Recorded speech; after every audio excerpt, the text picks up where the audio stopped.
Okay, so um, I believe that all of the assessment types have a place and a time and a place. It was interesting looking at the first group of assessments that we went over, the traditional assessments. We can look at my first lesson plan, which I believe having to create a lesson plan with them definitely made them a little more tricky than the others.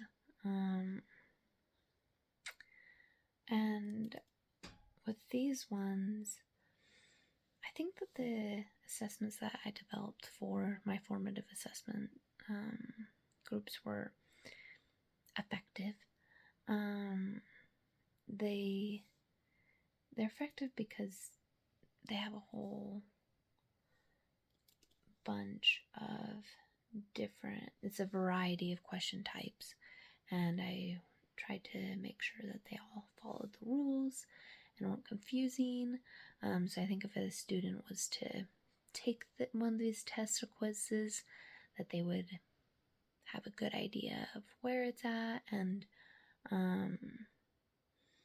what's being expected of them, which would make those really effective. And then they align to the learning objectives really well. I think that's a bonus, like a pro to using formative assessment, is it's really easy to align them to the learning objectives.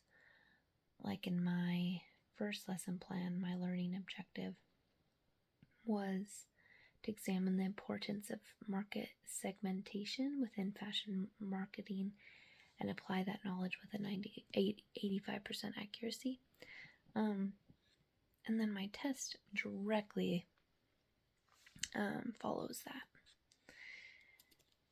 And then if we go to number 2, the performance-based assessments, these ones, it depends on the rubric. Some rubrics work better than others. I think personally, the holistic rubrics are kind of tricky, and I found myself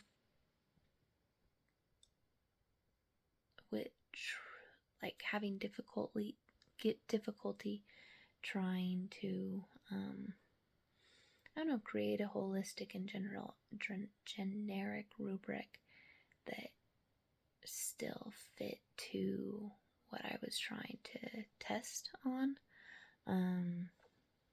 So they're okay. They definitely aren't the most specific though, which can be kind of tricky when developing them, but they definitely make it more easy. Like I could see myself using those over and over again. They align to the learning objectives, but not quite as well. Like the analytic rubric did align to my learning objective pretty well. And the checklist did as well. But the generic and holistic were a little bit tricky. I also had a hard time with the task-specific rubric. It was tricky to differentiate it from my other ones. But yeah. And then the formative assessment grouping, those ones, I felt like they have a lot of strengths because you can use them in so many different ways and in so many different avenues.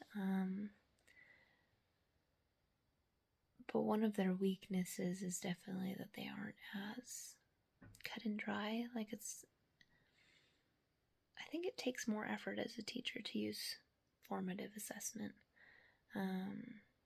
It just hasn't become the norm yet, and so I think it's just trickier to get that into the habit of making formative assessment a part of regular teaching life.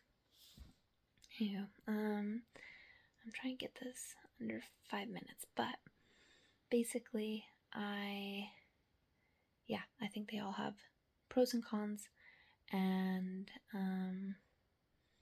traditional assessments definitely seem to align better to the learning objectives. Formative assessments definitely are more flexible and tend to be more fun for the students.